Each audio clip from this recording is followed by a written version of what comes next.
Released initially in July of 2023, Alterium Shift is a love letter to the JRPGs of yesteryear.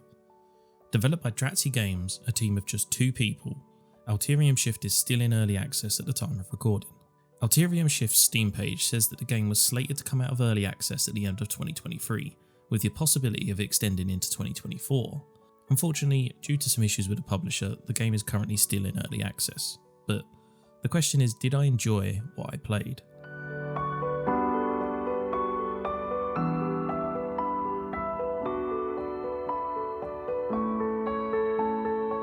Let's start with the plot of the game.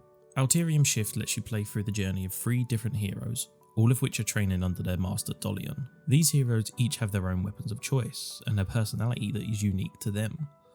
Atlas is a young but extremely talented archer who's almost seen as the baby of the group. Then there is Pyra, the spear-wielding leader of the group. Lastly is the carefree Sage, the cast clown and mage of the group. Each of the 3 heroes also has an element that they are tuned to. Apart from Sage, Atlas uses wind and Pyra uses fire, but Sage has the ability to control all of the elements, or as the game calls them, Alterium elements. The chosen hero, that being which of the 3 you are playing as, is declared the chosen one by this strange blue floaty orb. The floaty orb lays down the foundation that, on multiple occasions, it has tried to save the land, but each time it has failed. It hopes that this time will be different, and chooses one of the heroes to declare as the last hope for the land. While Alterium Shift's website promises choice-driven storylines and 3 branching narratives, I personally did not find this to be the case. While the early story is slightly different, each hero is given a set mission after their final test with Dolion. From here, the story always plays out the same. The missions, the characters met, and even the majority of the dialogue seems to be identical between these heroes. The game's plot, at least at the time of recording, finishes in a very anticlimactic way. It's clear to see this is supposed to be a cliffhanger of sorts, but ultimately, with the playtime having been roughly 3 hours, the current ending kind of just fell flat. The ending is also the same for all 3 heroes from what I saw, so it doesn't really offer anything new on repeated playthroughs. But it's the gameplay of Alterium Shift where it becomes clear just how much influence was taken away from some of the older JRPGs.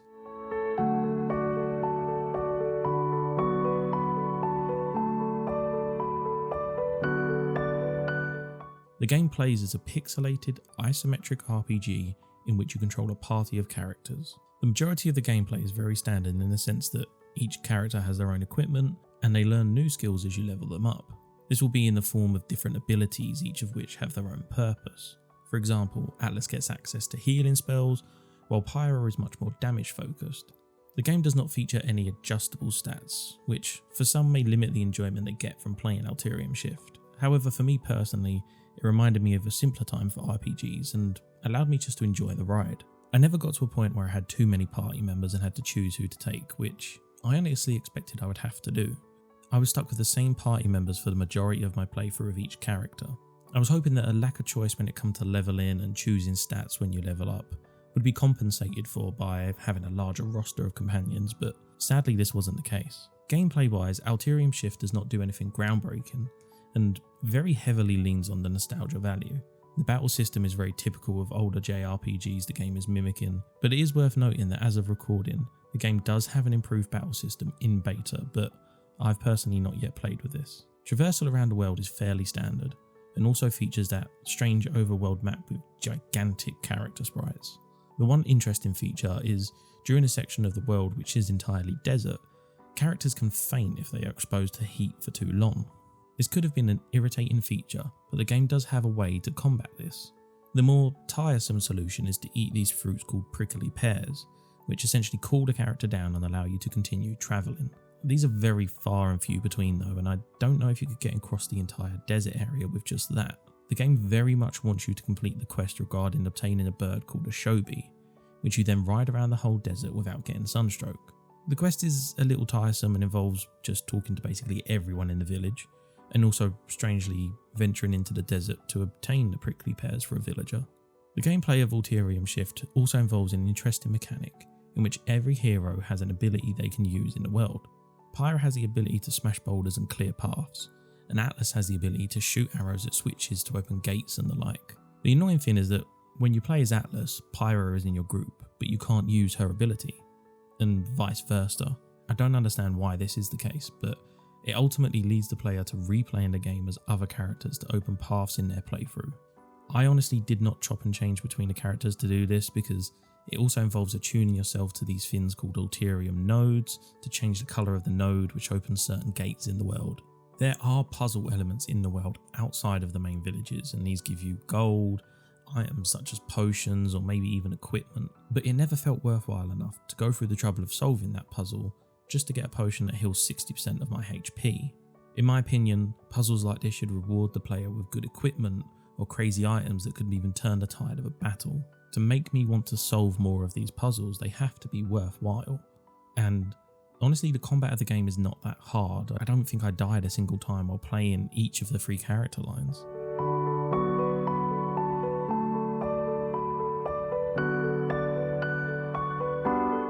The visual style of the game, both in the art style and the way that the world is portrayed, reminded me very much of my time playing Chrono Trigger. The style is very typical of early RPGs and is very likely to win over the hearts of those who have a soft spot for those types of games. The audio of the game is also very typical of that time period, but sadly is very forgettable. The game's menu does feature an option for a CRT feature that did feel very nostalgic, but ultimately wasn't for me personally. For me, it took away from my experience rather than adding to it, but if CRT filters are your thing, then that option is there.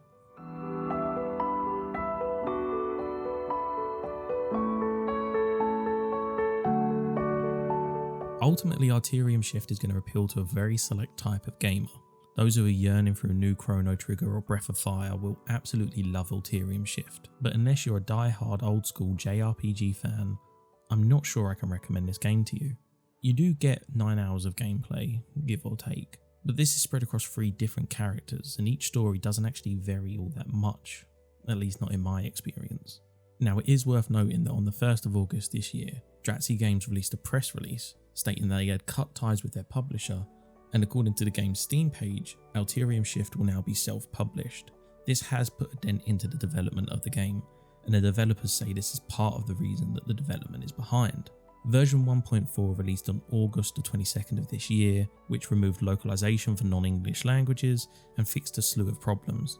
While it seems that the game has a while to go yet, Alterium Shift is one to keep your eyes on if you're looking for a new, retro JRPG to play, but otherwise, this game is not one that you need to experience. Let me know in the comments if you will be picking up Alterium Shift or if you're at least going to be wishlisting it to keep an eye on it. If you like the video, make sure that you like, and I will see you guys in the next video.